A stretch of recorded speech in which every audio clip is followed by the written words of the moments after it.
All right.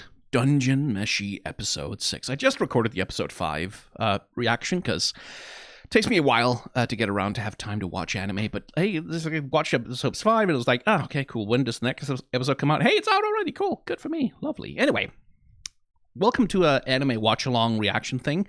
The idea is that you and I are going to watch this episode of anime together. And the way that we're going to do that is that up in the top left corner, you'll see a timestamp, which should be consistent, hopefully, with the timestamp that is on Netflix itself. And I'm going to go all the way back to the start of the episode, and I'm going to say 3, 2, 1, play.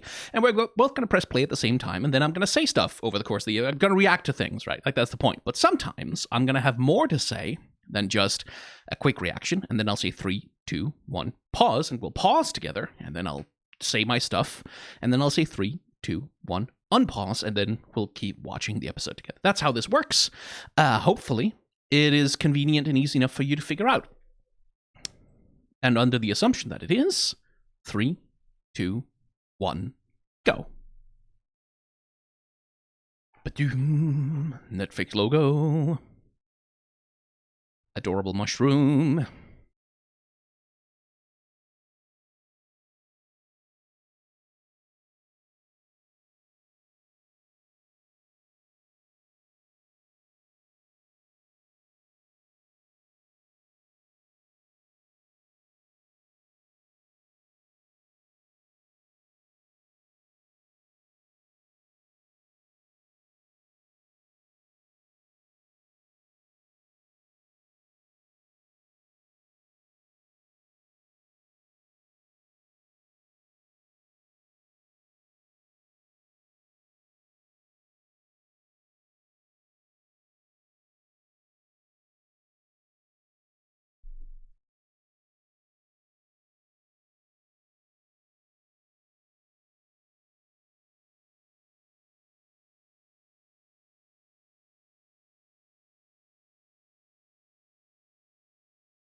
We're still in the downward spiral.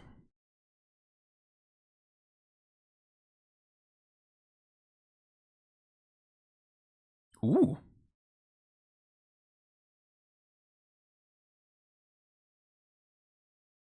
Is this one of the ones with high animation budget?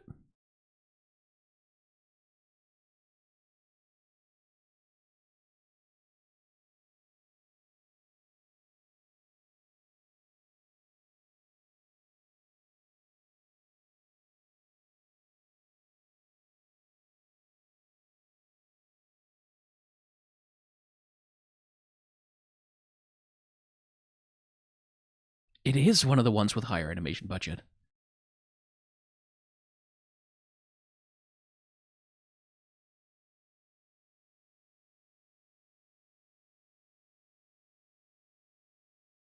Like, there's a lot of motion in Chilchuc there.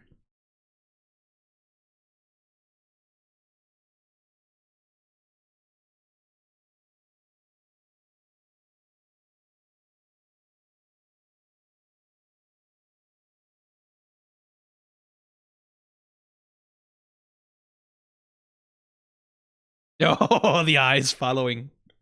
Classic. Very Scooby-Doo.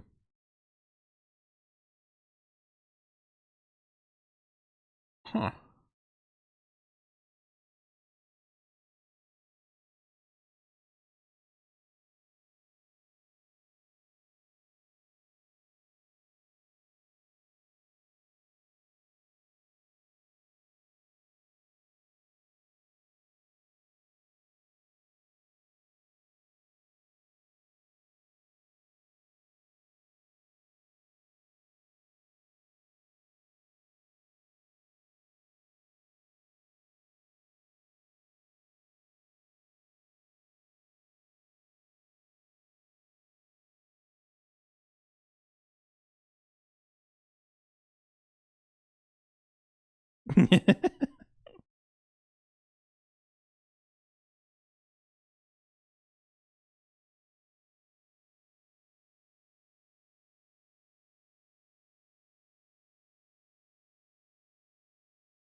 Yeah, there's like a lot of animation effort on display here.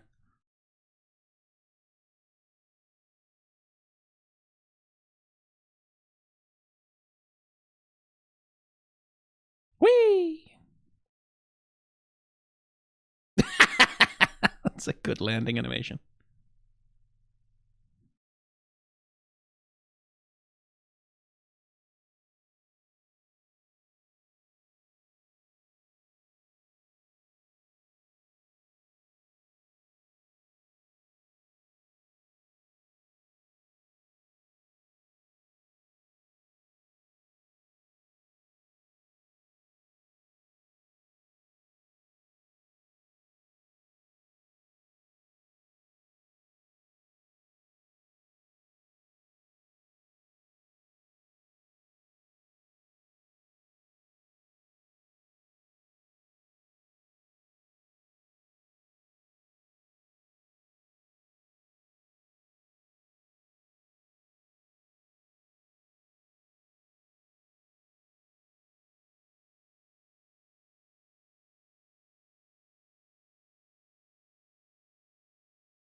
He felt too bad.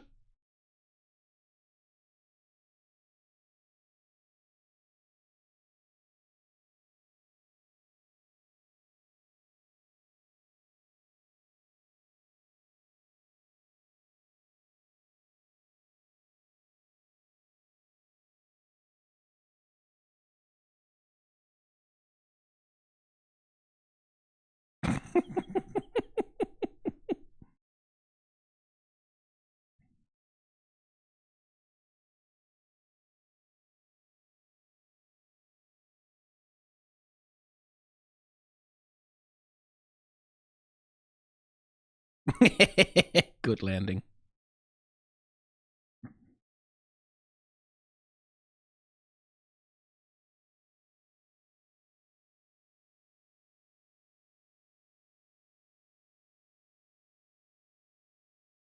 Oh, we're doing a little back. We're doing a little storytelling thing.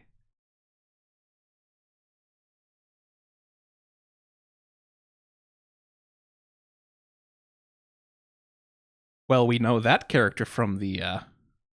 So we saw that elf in the background, and we know them from the intro. Oh,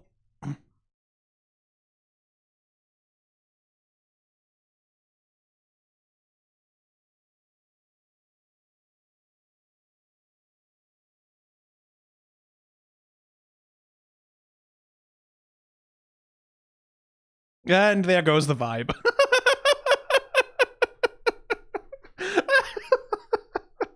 Oh, that's good comedy.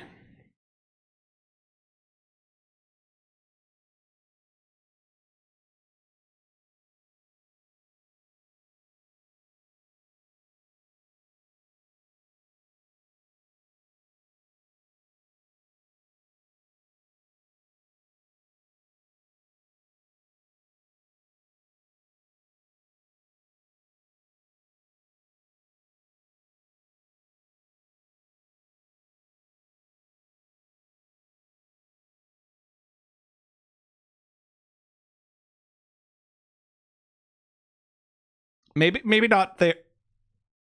Hey, landed okay.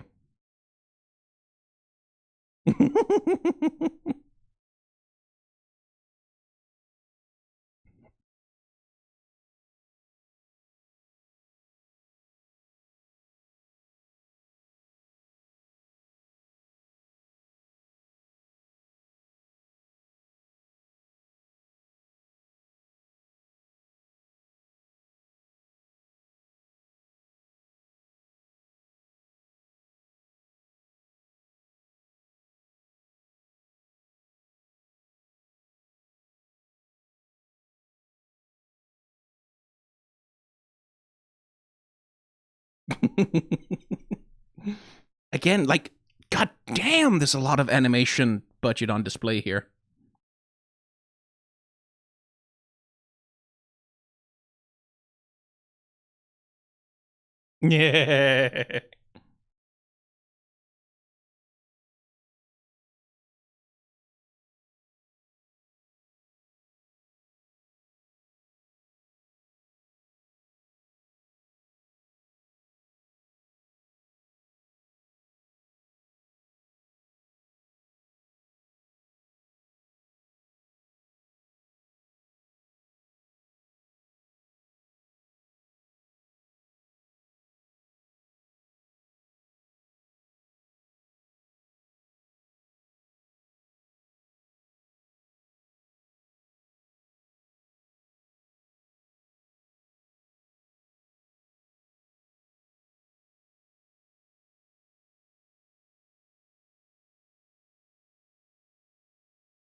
Yeah.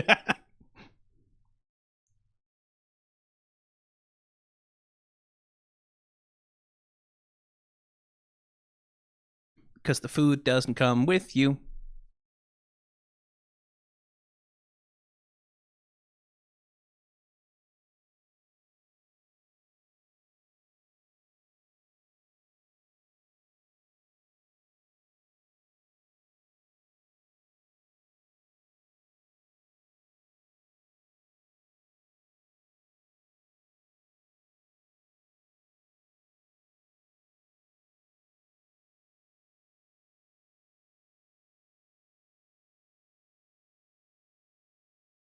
Good world building though, because like now we're thinking, hey, who's the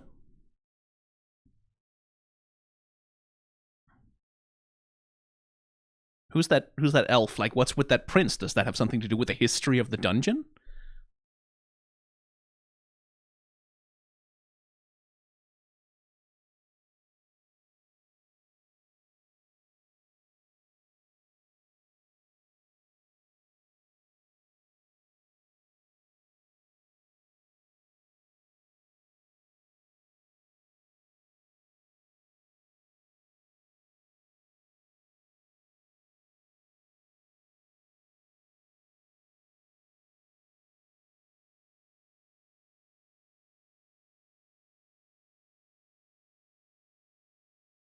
Yeah.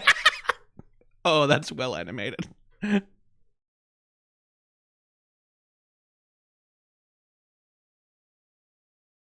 God, there's so much good fucking animation.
Yeah.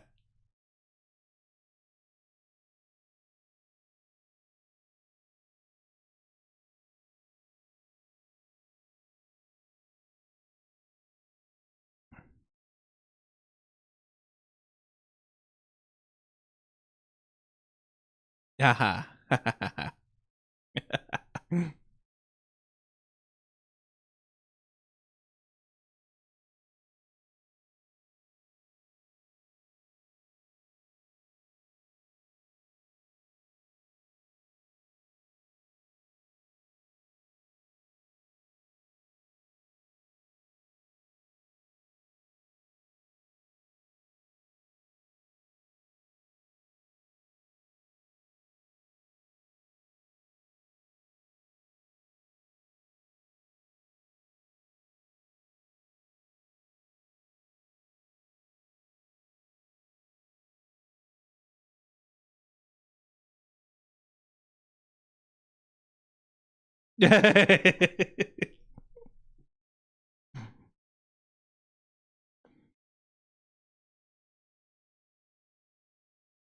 Okay, 3, 2, 1, pause.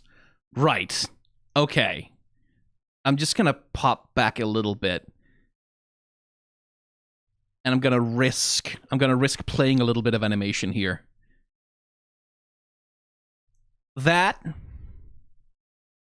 just the way that the line art and the shading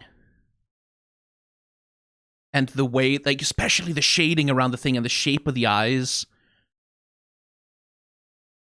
that shit is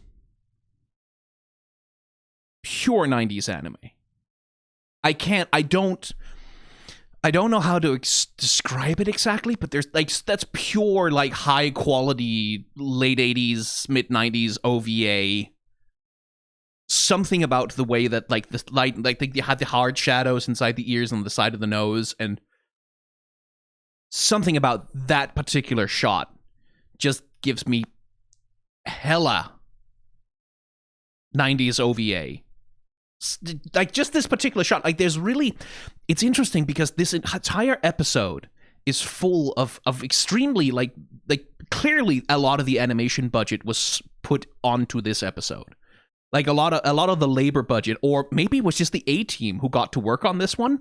Like, however the production shook out, I don't know, but that shot in particular gave me such a flash of, oh shit, like, I'm like right back sitting in front of the TV watching, like, a videotape that, like, I borrowed from my friend because he had some fucking way to get a hold of anime. Kind of like that particular shot there with the super thin line art, the way the highlights are rendered in the eye. Just that one shot gave me hella, like, and I don't know why. Just something about that one shot. Okay, let's go back to, that's approximately where we were. So I'm just going to give you a second to synchronize your timer to minus 1024. And then I'm going to say 3, 2, 1, unpause.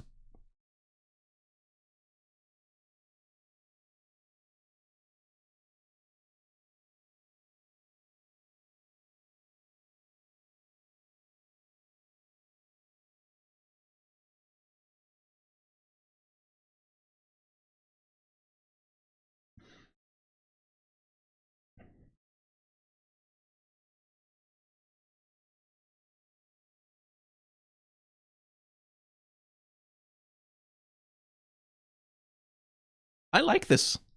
Like, we get a Chilchuc thing of, like, this is showing what he's good at.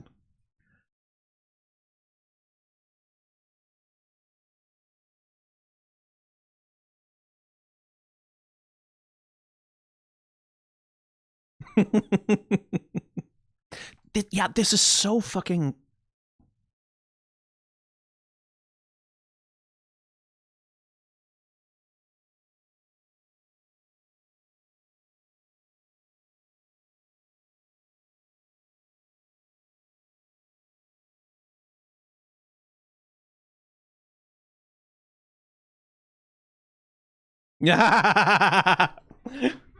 Ooh, holy shit, that shot.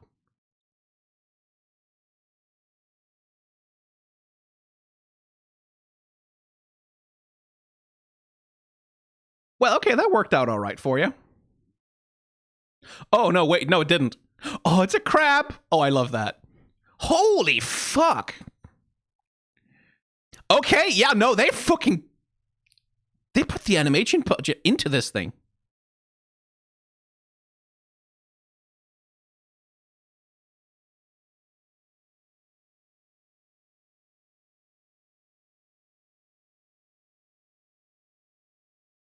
God damn, holy fuck.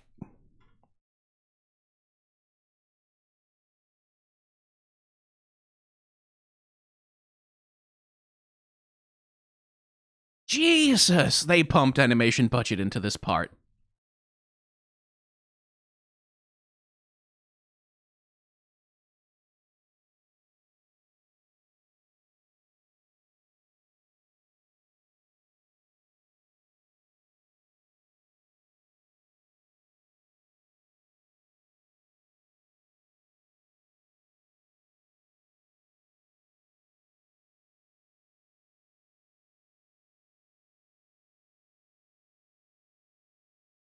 Fuck me, the fucking Sakuga.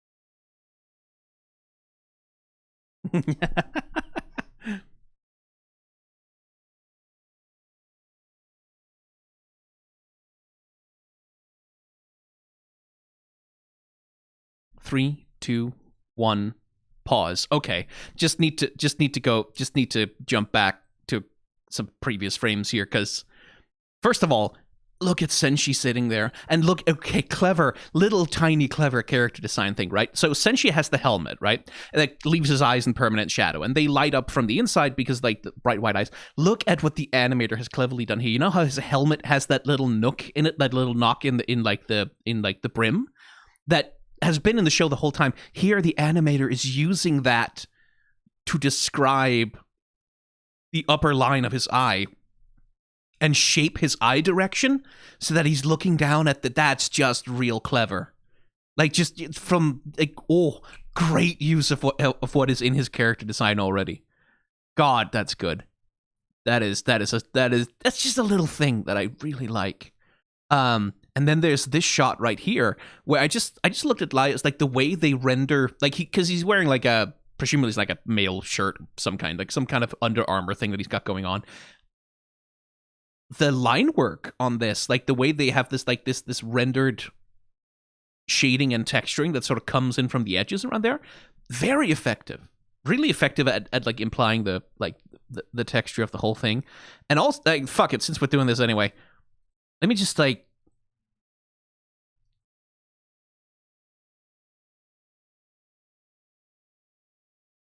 I'm gonna risk playing a little bit of animation here.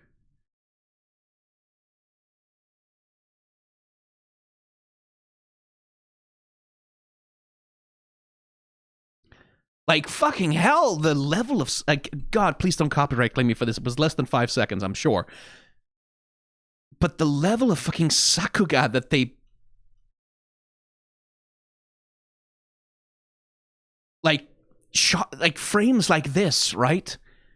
With all this scribbling, and like the way that they're using the scribbly texture of the line work to like enhance and draw out the speed of the thing.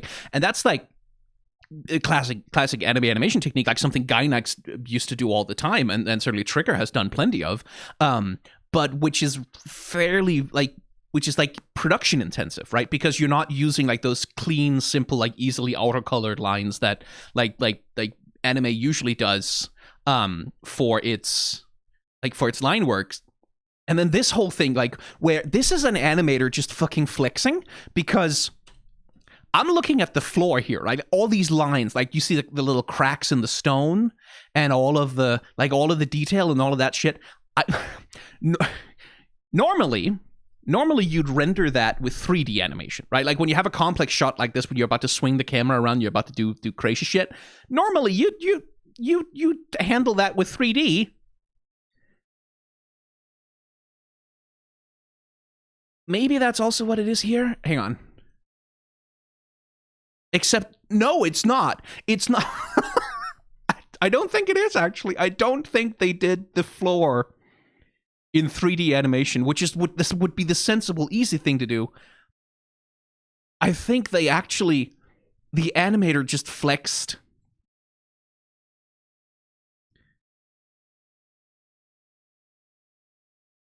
And they took all of that little detail, like every crack in the goddamn floor, all of these like lines that need to converge on a consistent, like a consistent vanishing point and all of that.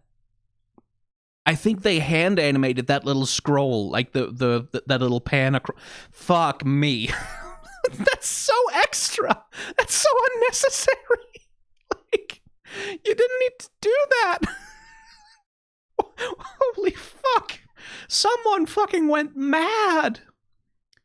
Oh, Lord. Like, I very much enjoy for the first of all, that Chilchuc gets his own episode that like shows off his competence as what he's good at. Because like he's so far in the series, in the show, he's been mostly like the grump, right? Like he opens treasure chests as well, like, but he's like the grumpy one who's like sort of joining Marcel in dunking on Laios, and who's like sort of be careful, we have to like all of that stuff, and sort of the counterpoint to straight man to Senshi especially. It's nice to see him get an episode where his competence is like his skill, his seriousness, like his experience, his backstory gets shown off a little bit. He gets his own episode. That's nice. Anyway, fuck me, what a sequence. Some animator, just some set of animators just fucking went God mode on that. I'm not sure it was necessary. Like, I don't know that it was fully necessary for this scene for them to go so fucking hard. But I appreciate it. That was a fucking shot of adrenaline. Holy shit. Oh, that ruled. But yeah, as you can probably tell if you've been watching these reactions, I'm risking a little bit more. I'm risking playing back a little bit of animation here and there. Just I'm gonna try and see if I can find where the limit of what Netflix is willing to tolerate is. Because I do sometimes just want to go over a little bit of animation and just nerd out about it. Anyway, let's unpause. 3, 2, 1, unpause.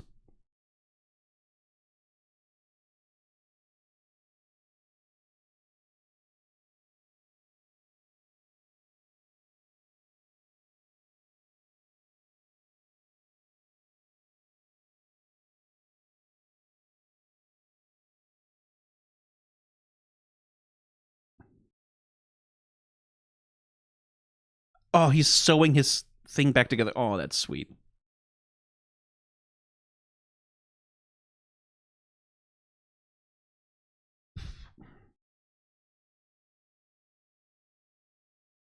Oh man, that little finger wiggle that Senshi did with the salt was good.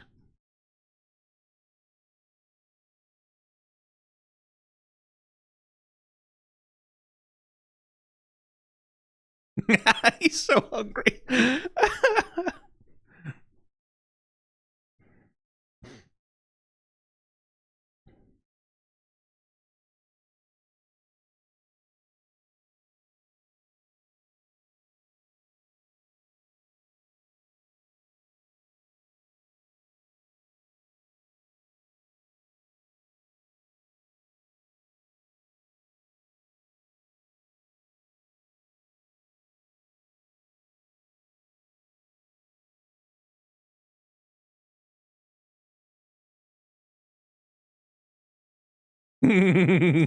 Someone else touching his tools, yeah.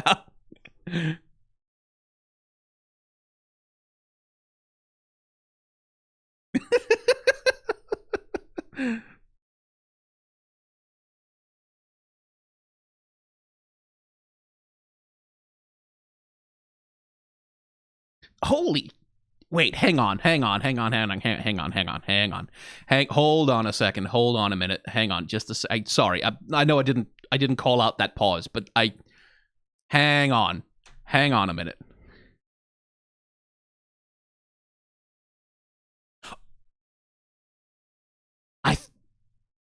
That's 3D.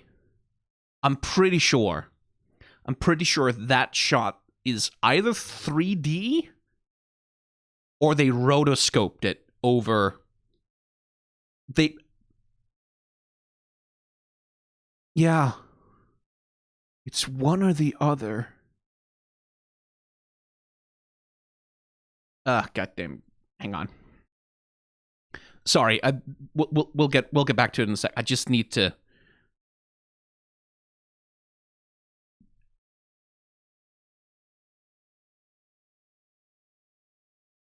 Is that 3D? It's either 3D or it's rotoscoped. I'm thinking it's 3D. I think that's a 3D composited shot where just like a lot of post processing and like maybe they traced over it like sort of frame by frame in order to give it like the correct sort of texture to the thing, but huh. Interesting, because like this show does use 3D occasionally. Like the opening and closing of doors, for example, is often done with 3D. I've noticed. Like there's little effects and stuff that like little tiny things here and there in the show are done with 3D. But it's very infrequent, so like that just kind of floored me a little bit. Anyway, you have the timestamp on screen, so just like take it. Sorry, I want to give a pause call out before I do it, but sometimes my brain just runs ahead of my thoughts. Right. Unpause in 3, 2, 1.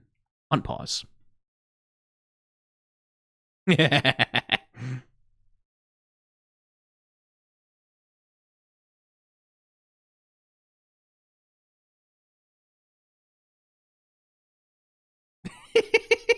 Poor Chilchuc.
Elves and dwarves.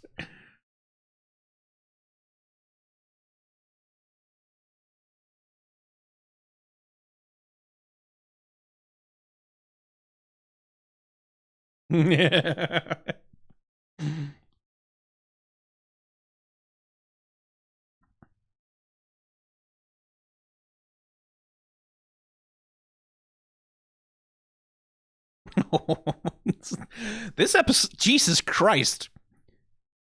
I mean, we talked about that. This is the end of the previous episode. Like this thing about like, hey, I enjoy watching on like on the production level where they choose to put like their animation resources. For some reason, again, I'm not 100% sure. I'm not 100% sure this episode needed it, but clearly, like I suspect like it must have been that someone was like, I want to animate that fucking crab creature and I want to animate it so fucking good. Give me all of the budget. Give it to me. I want it. I have to imagine it was like someone really wanted this sequence with the mimic to hit. And again, it could also be a thing of like, okay, Chilchuc kind of needs his moment, right? Like he's been nothing but a grumpy pants so far. He hasn't gotten to do much as an individual. He needs his moment in the spotlight. Let's give him the big one. I hope Marcel gets one like that as well, because Laios and Senshi have had all of the spotlight mostly, right? Like they've sort of been driving characters to much of the development. Like Senshi is the one who sort of knows about cooking monsters. Laios is the guy who goes along with it. And then Marcel and Chilchuc have sort of been the reluctant people dragged along by the pace of those other two. So now Chilchuc has got his own episode to show like, hey, this kid is actually not a kid. First of all, he's 29. And he's also like, he's clever, he's resourceful, he has trauma, like he has his own like things in his history that sort of impact and change him. And it's given him like the spotlight with this like huge, like I think maybe that's just it. Like it's just that they wanted Chilchuc to have a moment that was big and which was gonna stick in people's minds to sort of help support his character.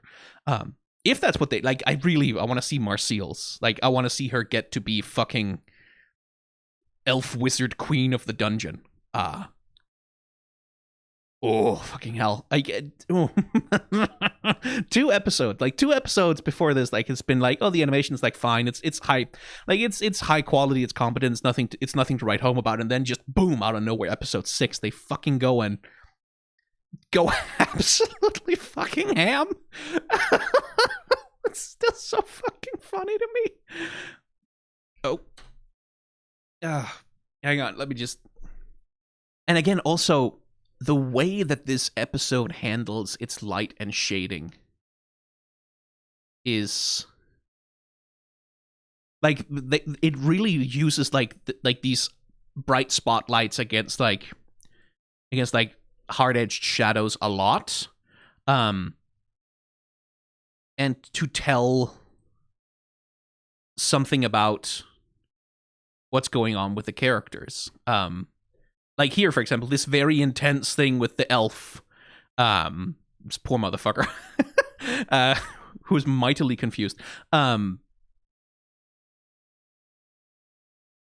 Right? Like, the way that the lighting here, like these, but guess we have this very intense, like very geometric expression on the elf's face, and the way I'm going to risk playing a little bit of animation. Let me just get to the big face.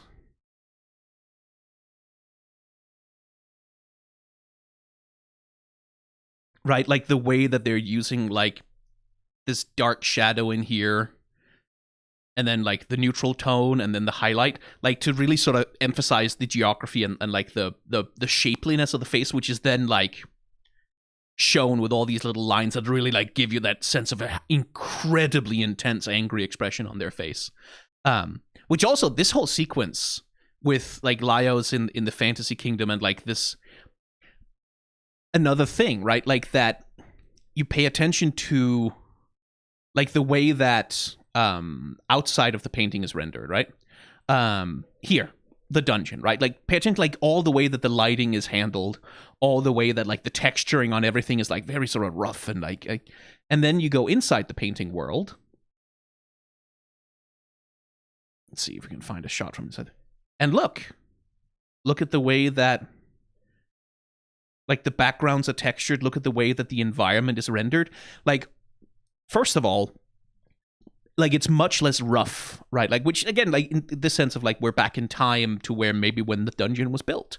But also that unnatural emptiness, right? Like where other environments in Dungeon Meshi tend to be messy, right? Like they tend to have shit going on in them. There tend to be stuff going on.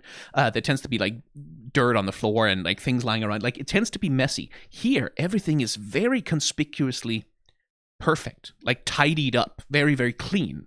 By comparison, like this even goes for the party scene. Let's see if we can find a. Yeah, like here, right? Like this is a party scene. Everyone's outdoors, but like look at how staged. Look at how stilted, like how still everything is. Look at like how relative to the environment design of the real world, how perfect this is, because of course it is inside of a painting. Let's see if we can catch it. Yeah, there. Right? Because we're inside of this painting. And one of the features of this painting, by the way, is that it does not use perspective. This is isometric, right? Which is a little like, okay, so there's a myth that like painting in perspective wasn't discovered until the Renaissance. That's simply not true. But it is a style of painting, like this very rigid isometric style of painting is like something that you'd see in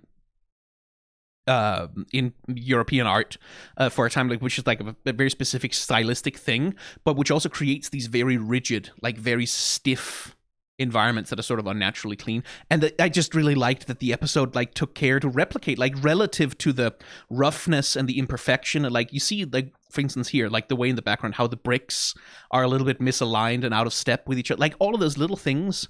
And then you go inside the painting and that just doesn't exist. Everything is rigid and perfectly aligned with one another, as it would be in a painting. That was just something I really quite appreciated about it, is that, yeah, this scene does look a little bit weird and stiff and unnatural, because of course it is. It's a painting. It's a painting of a thing. And that even translates to like the character designs of most of the characters. Like if you look at this fucking smooth-faced nothing of a guy, right? And then relative, like Laios is more complex in his character design than any of the characters in there, except for the elf, right? Every single other character in there are rendered much more simplistically. With the exception, I think, of the prince here. But like the servant lady here, like that very simplistic rendering on her relative to like the complexity with Laios' rendered. And I think if they had infinite budget, I think they should have played that up even more, like made her even flatter by comparison to Laios. But they don't have infinite budget, so they can't do that. Although this episode kind of fucking felt like they did. But that's just stuff that I thought was cool. Fuck, I have to wait. I have to wait a whole week for the next episode. I want to get to the next episode where they just let the animators fuck around. Like, I want to get to the next episode where we get this fucking shit. Like, what the fuck? Oh my god. Fucking Dungeon Meshi. This fucking anime. It's gonna be my anime of the year. It's gonna be... Oh my god. Anyway. Yeah. Hooray for Dungeon Meshi. And I'll see you next week, where presumably the animation budget will not be quite so ludicrously high.